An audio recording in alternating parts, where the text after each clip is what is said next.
Hello friends, कैसे हैं आप सब लोग। स्वागत है आप सभी लोगों का हमारी यूट्यूब चैनल में। इसका नाम है एवन सर और मैं हूं आकाश शर्मा। एक बार फिर आप लोगों के लिए जबरदस्त वीडियो लेकर आया हूं और आज की वीडियो होने वाली है आप लोगों की जेनेटिक्स नीट के इंपोर्टेंट क्वेश्चंस। आज की वीडियो में कुछ एक्सपेक्टेड क्वेश्चंस भी देखने वाले हैं और कुछ हम देखने वाले हैं नीट एग्जाम में जो आ चुके हैं प्रश्न, वो भी देखेंगे, जिससे एक आपको आइडिया लग जाएगा कि एक्चुअल में हमारी तैयारी कैसी होनी चाहिए। अगर हमारी तैयारी हो रही है तो बिल्कुल सही डायरेक्शन में हो रही है या नहीं हो रही। तो आप लोगों को बता दें, इससे पहले हमारी 3 वीडियो अपलोड हो चुकी हैं। अगर आप लोगों ने जाकर नहीं देखी तो भाई जाके देखिए, क्योंकि बहुत ही इंफॉर्मेशन मिलेगी, बहुत अच्छे क्वेश्चंस मिलेंगे, जिससे कि आप लोगों को फ्री ऑफ कॉस्ट में हिंदी मीडियम में क्वेश्चंस मिल रहे हैं, सॉल्व करके दे रहा हूं, समझा रहा हूं। इससे बढ़कर और क्या होगा आप लोगों के लिए। तो बिना टाइम वेस्ट करते हुए चलते क्वेश्चंस की तरफ। तो आप लोग देख पा रहे हो यहाँ पर एनसीईआरटी एग्जामिनर से संबंधित क्वेश्चंस मैं कराने वाला हूं, जो कि नीट एग्जाम में आने की जिनकी पूरी संभावना है। तो आप देखिएगा पहले नंबर का क्वेश्चंस। पहला है, एक गुणसूत्र पर स्थित सभी जीन्स, एक गुणसूत्र पर स्थित सभी जीन्स क्या होगा? अपनी आपेक्षिक दूरी के आधार पर विभिन्न समूह बनाते हैं। बिल्कुल गलत, ऐसा नहीं होता। एक सहलग्न समूह बनाते हैं, तो ये वाली बात बिल्कुल राइट है। ये क्या करेंगे? एक सहलग्न समूह बनाने का काम करते हैं। तो हमारा फर्स्ट वाले का जो ऑप्शन आ जाएगा वो आएगा बी। ठीक है, चलो अगला है 2n+-1 और 2n+-2 कैरियोटाइप स्थितियों को कहते हैं। क्या कहेंगे?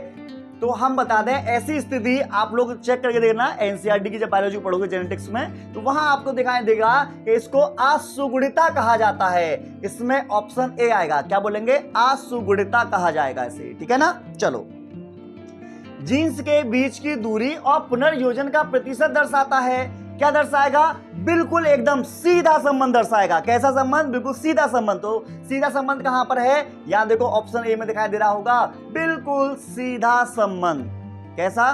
बिल्कुल सीधा संबंध। ठीक है, आइए, यदि एक आनुवांशिक रोग एक दृश्य रूप को कहा जाता है फिनोटाइप, ठीक है, से सामान्य परंतु वाहक स्त्री से केवल कुछ नर संततियों में संचरित होता है, तो यह रोग होता है। कौन सा रोग होगा? तो आप लोगों को बता दें, इस रोग को कहेंगे लिंग संलग्न। क्या बोलेंगे? लिंग संलग्न अप्रभावी रोग, जिसमें कि वर्णांता और हीमोफीलिया को रखा जाता है। वर्णांता को कलर ब्लाइंडनेस बोलते हैं और हीमोफीलिया तो हीमोफीलिया है ही है। ठीक है ना। चलो, सिकल सेल एनीमिया, इसी को कहा जाता है दात्र कोश का अरक्तता। यह बीमारी भी आप लोगों को एनसीईआरटी में दिखाई दे जाएगी। में ग्लूटेमिक अम्ल वैलिन द्वारा प्रतिस्थापित कर दिया जाता है। निम्न में से कौन सा ट्रिपल वैलिन के लिए कोड करता है?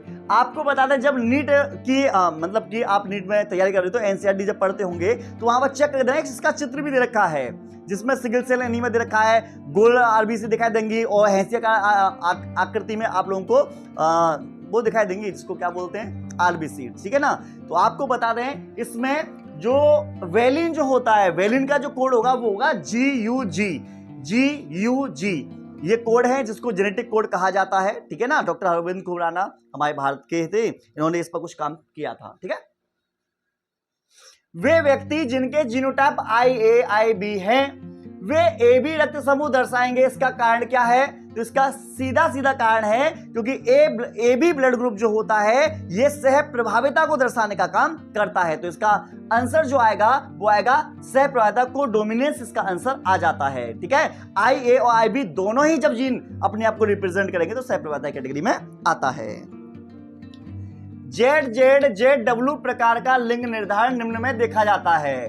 तो ZZ-ZW प्रकार का लिंग निर्धारण देखने को मिलता है पक्षियों में। किसमें? पक्षियों में। और पक्षी में भी आपको बता दें, यहाँ कौन सा दे रखा पक्षी, तो देख पाएंगे ये मोर पक्षी है, जिसको पेवो क्रिस्टलस कहते हैं। ये हमारे भारत का राष्ट्रीय पक्षी भी माना जाता है। ठीक है ना। चलो, तो ZZ जो होगा, ZZ जो है वो होगा नरमोर और ZW जो होगी ये होगा मोरनी। आगे, दो लंबे पौधों के बीच संकरण के फलस्वरूप संततियों में कुछ बौने पौधे मिलते हैं। दोनों जनकों का जीनोटाइप क्या होगा? ये बिल्कुल सिंपल है। जो हमारा प्रभाविता जो नियम मैंने पढ़ाया था, उसमें capital T small t capital T small t जब का स्वयं कराएंगे आप लोग, कैपिटल T स्मॉल t का कैपिटल T स्मॉल t साथ स्वयं कराएंगे, तो आप लोग देख पाएंगे कि वहां पर कैपिटल T शुद्ध लंबा पौधा, कैपिटल T स्मॉल t संकर लंबे पौधे और स्मॉल t बोना पौधा मिल जाता है। ठीक है, तो आपको बता दें ये कह रहा है कि कुछ बोने पौधे थे, तो कैपिटल टी स्मॉल टी आप लोगों को क्या लेने होंगे, जनक लेने पड़ेंगे। आगे बहुत अच्छा प्रश्न है, इसका आंसर मैं आप लोगों से पूछूंगा। एक द्विसंगत संकरण में यदि हमें 9:3:1 का अनुपात मिलता है तो यह दर्शाता है, क्या दर्शाएगा, क्या ये दो जीन्स के एलील एक दूसरे के साथ अंतरक्रिया दर्शाएगा, ये एक बहुजीनिक वंशागति है, बहु एलील्स केस है, दो जीन्स के एलील स्वतंत्र रूप से विसंयोजित होते हैं, क्या ये है।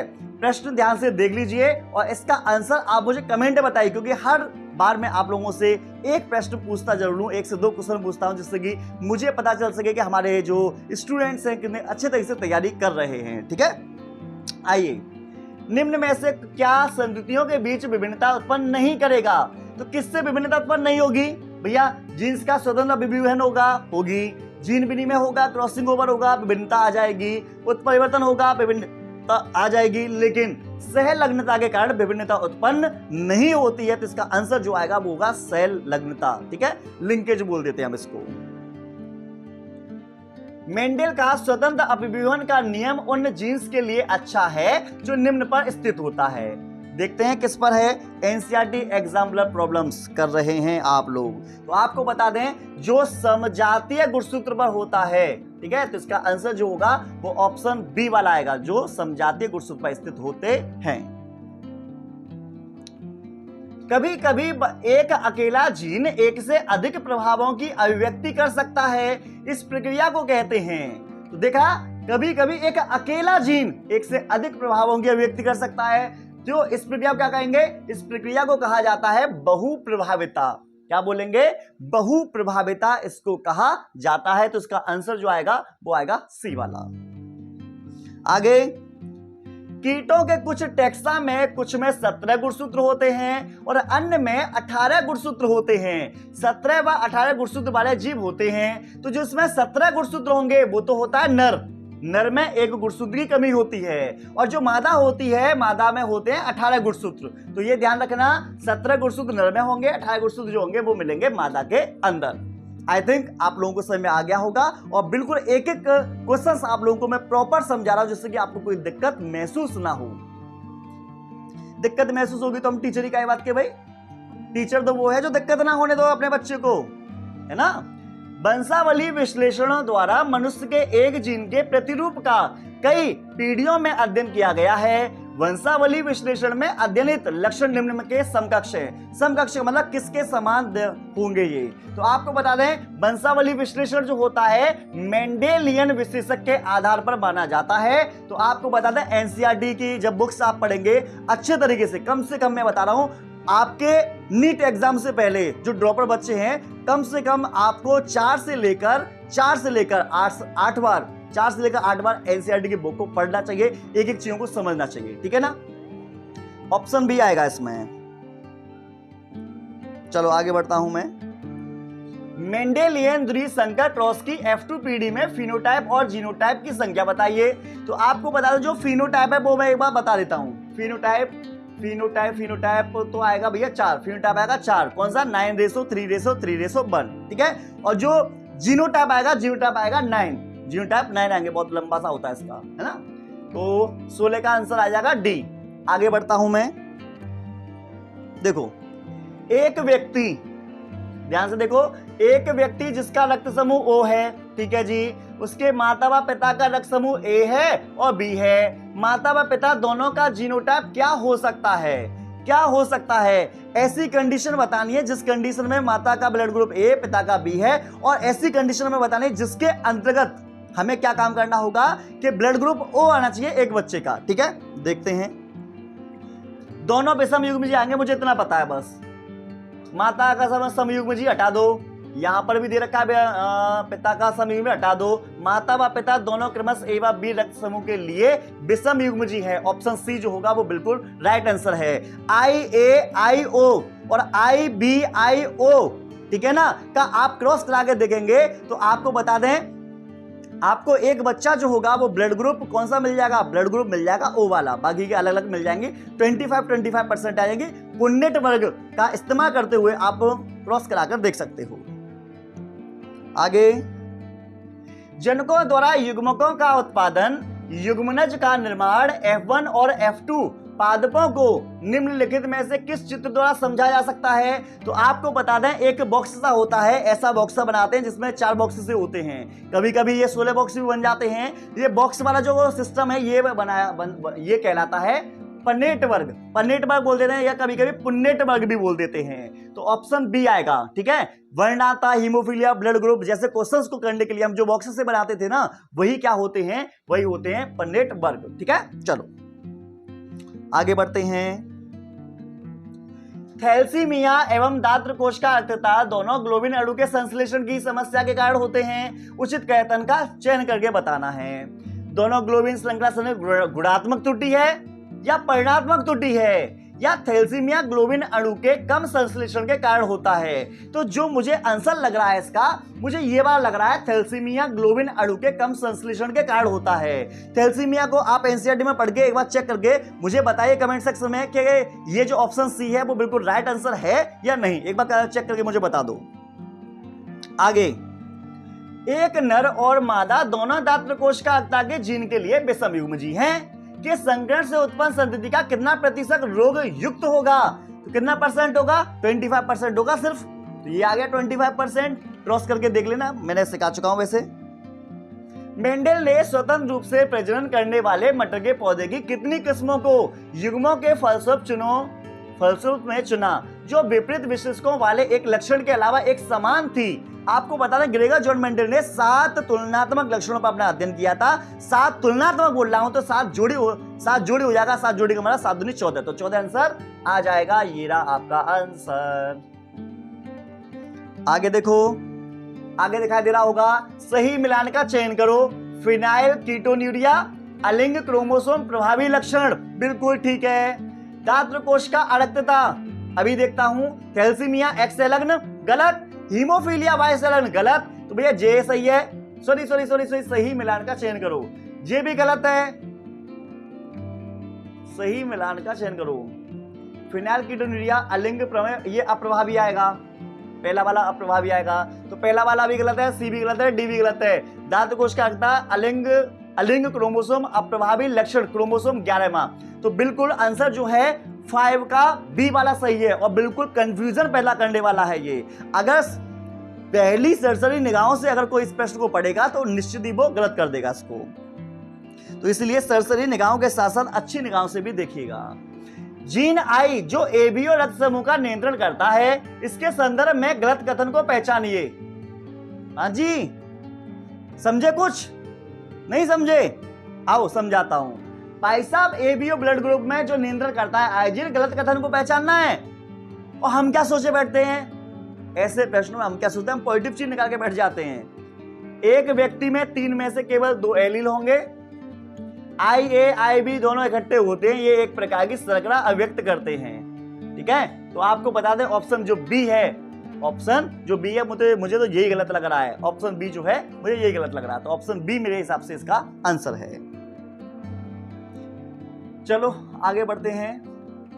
वंशागति के गुणसूत्र सिद्धांत का प्रायोगिक प्रमाण किसने किया था? किसने किया था? तो आपको प्रायोगिक जो किया करके दिखाया था, वो करके दिखाया था मार्गन ने, ठीक है। और वंशागति का गुणसूत्र सिद्धांत जो वैसे दिया गया था, वो दिया गया था सटनबा बाबेरी ने। लेकिन यहां बोला गया प्रायोगिक प्रमाण दिया गया। प्रायोगिक प्रमाण जो दिया था वो मॉर्गन के द्वारा दिया गया था। मेंडल जो थे, ग्रेगर जॉन मेंडल, ये फादर ऑफ जेनेटिक्स कहलाते हैं। इन्होंने मटर के पौधे पर एक्सपेरिमेंट किया था। और जो मार्गन है, Morgan father of modern genetics कहा जाता है। इन्होंने ड्रोसोफिला फल मक्खी पर अपना एक्सपेरिमेंट करके दिखाया था। आप लोग देख पा रहे होंगे जो क्वेश्चंस करा रहा हूं, एग्जाम अचीवर्स सामने हैं आप लोगों के, और यही वो क्वेश्चंस हैं जो आपके पेपर में आ चुके हैं, जिससे आपको आइडिया लगे कि जो तुम तैयारी कर रहे हो तो भैया हमसे ये क्वेश्चन बन पा रहे हैं या नहीं बन पा रहे, हो पा रहे नहीं हो पा रहे, ये वाले क्वेश्चन ये पता होना चाहिए। देखते हैं। एंटीराइनम स्नैपड्रैगन में एक लाल पुष्प को सफेद पुष्प के साथ प्रजनन किया, तब F1 में गुलाबी पुष्प प्राप्त हुए। जब गुलाबी पुष्पों को स्वपरागित किया गया तब F2 में श्वेत, लाल और गुलाबी पुष्प प्राप्त हुए। निम्न में से कौन से गलत कथन का चयन कीजिए? है पूरा का पूरा जो दे दिया स्नैपड्रैगन वाला दे दिया भैया, और लास्ट में क्या कर दिया, नेगेटिव पूछ लिया। और हम क्या ढूंढते हैं, हम तो भैया पॉजिटिव ढूंढते हैं, ये तो गलती करते हैं हम। प्रश्न स्टार्टिंग से लेकर लास्ट तक पूरा पढ़ो, समझो, उसके बाद ही जवाब दो। इस प्रयोग में पृथक्करण का नियम लागू नहीं होता, लागू नहीं होता, ठीक है। यह प्रयोग प्रभाविता के नियम का अनुसरण नहीं करता, बिल्कुल सही बात है। F1PD में गुलाबी रंग अपूर्ण प्रभाविता के कारण आया था, ठीक है। F2PD का अनुपात लाल गुलाबी सफेद, बिल्कुल सही है। तो भैया जो पहला वाला है ये गलत है। इस प्रयोग में पृथक्करण का नियम जो होता है वो लागू नहीं होता है, ये बिल्कुल गलत बात है। चलो आगे बढ़ता हूं। अनुचित कथन का चयन कीजिए। अनुचित का मतलब होता है गलत, गलत कथन का चयन करके बताना होगा मुझे। देखो, मानव नरों में एक लिंग गुणसूत्र दूसरे के अपेक्षाकृत बहुत छोटा होता है। होता है, होता है, हाँ होता है यार, होता है। नर फलवक्की विषम युग्मजी होते हैं, ZZ नर फलमक्खी विषम युग्मकी होते हैं, ठीक है। अनुचित कथन करना है। नर टिड्डों में 50% शुक्राणु में अलिंग गुणसूत्र नहीं होते, ठीक है, सही बात है। नर फलमक्खी जो होती है विषम युग्मी होती है, ये भी ठीक है। पालतू मुर्गों में संतति का लिंग शुक्राणु के प्रकार पर निर्भर करता है, ना कि अंडाणुओं पर। ZZ नर, ZW मादा। भैया देखो आपको बता दें, ये जो है अनुचित कथन जो है अंडाणुओं पर, शुक्राणु पर निर्भर करता है, नहीं शुक्राणु पर निर्भर नहीं करता, नहीं अंडाणु पर निर्भर करता है। अनुचित कथन बताना है, जी वाला जो डी वाला है बिल्कुल गलत जवाब है, बहुत ही बेकार जवाब है, बिल्कुल घुमाने वाला जवाब है। तो आपको पता है जो मुर्गे, मुर्गे का मतलब पक्षी, ठीक है। मुर्गा जो होता है वो ZZ होता है, मुर्गी जो होती है ZW वाली होती है। सुनना ध्यान से, ये कह रहा है शुक्राणु के प्रकार पर निर्भर करती है, तो शुक्राणु दोनों एक जैसे होते हैं ZZ, कैसे हो जाएगा। अंडाणु निर्भर करेंगे, ZW वाला जो होगा वो निर्भर करेगा, डी आंसर आएगा। अनुवांशिक मानचित्र के निर्माण के लिए कौन सी मानचित्र इकाई अपनाई गई। 50% क्रॉसिंग ओवर करते हुए, गलत है। 10% वाली ये भी नहीं है, 100% वाली ये भी नहीं है। 1% क्रॉसिंग ओवर को निरूपित करते हुए गुणसूत्रों पर जीन के बीच की दूरी की एक इकाई है, तो बिल्कुल 1% वाला जो आंसर है वो बिल्कुल राइट आंसर है, ठीक है। 1% पर ध्यान देना।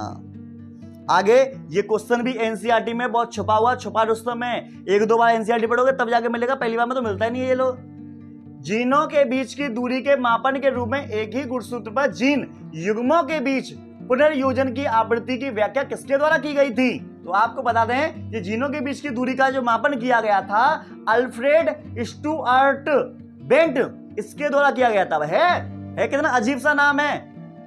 अरे हमारा नाम आकाश है, आकाश जैसा नाम होता, सूरज होता, विकास होता, राहुल होता, मुकुल होता, उपनेश होता, कमल होता, कितना आराम से याद हो जाते। ऐसे ऐसे अजीब अजीब से नाम है जो सर में दर्द कर देते हैं, कितना भी याद कर लो अगले दिन पूछ के देख लेना, भूल जाते हो। क्यों? क्योंकि नाम ही ऐसे हैं। वह अनुवांशिक बेकार, बेकार का मतलब जानते हो, बेकार का मतलब बीमारी, बीमारी मतलब रोग। कौन है जिसमें एक व्यक्ति में मुख्यतः पौरुष विकास होता है, मानव जैसे लक्षण होते हैं और वो बांझ होता है। तो आपको पता है पुरुष जैसे लक्षण और मादा जैसे भी लक्षण है और बांझ भी है। तो ये हो गया 44 + XXY, और ऐसा देखने को मिलता है किसमें, क्लाइनेफिल्टर सिंड्रोम में। तो ये आ गया क्लाइनेफिल्टर सिंड्रोम, ठीक है। डाउन सिंड्रोम जो होता है 21वीं जोड़ी ट्राइसोमी के कारण होता है। टर्नर सिंड्रोम जो होता है 44 + XO, एक लिंग गुणसूत्र की कमी के कारण होता है। एडवर्ड सिंड्रोम जो होता है 18वें गुणसूत्र में ट्राइसोमी के कारण होता है। ये भी आप ध्यान रखिएगा क्योंकि एक्स्ट्रा नॉलेज दे दी है मैंने। गलत चुनना है भैया, कौन सा चुनना है, गलत। एक्सो प्रकार लिंग निर्धारण टिड्डा में होता है, हाँ टिड्डा में यही होता है, सही है। एबीओ रक्त समूह सह प्रभाविता को दर्शाता है, बिल्कुल राइट आंसर है, दर्शाता है। टीएच मार्कंडे सहलंगता की खोज की थी, बिल्कुल की थी। मंड में मंड संश्लेषण, मटर में मंड संश्लेषण बहुविकल्पी है। ऑप्शन सी जो है वो बिल्कुल गलत है, काट दो ऑप्शन सी को, गलत है ऑप्शन सी। आगे देखो, आगे निम्नलिखित अभिव्यक्तियों में कौन से मनुष्य में रुधिर वर्गों की वंशागति को दर्शाते हैं। कौन दर्शाएगा, देखते हैं कौन दर्शाएगा। प्रभाविता, हाँ दर्शाएगा। सह प्रभाविता दर्शाएगा। बहुएलिल दर्शाएगा। पहला अपूर्ण प्रभाविता नहीं आएगा। रुद्रवर्ग में अपूर्णता नहीं लगती, बहुजीवी बन सकती नहीं लगती, पहला दूसरा तीसरा, पहला दूसरा तीसरा, option B, option B is right answer. चलो आगे बढ़ते हैं। एक स्त्री के एक एक्स गुणसूत्र में एक्स संलग्न अवस्था है, यह गुणसूत्र किनमें वंशागत होगा? तो स्त्री का एक्स गुणसूत्र जो होगा वो तो एक्स जो होता है लड़का में भी जाता है, लड़कियों में भी जाता है, दोनों में जाएगा, मतलब पुत्र और पुत्रियां दोनों में जाएगा।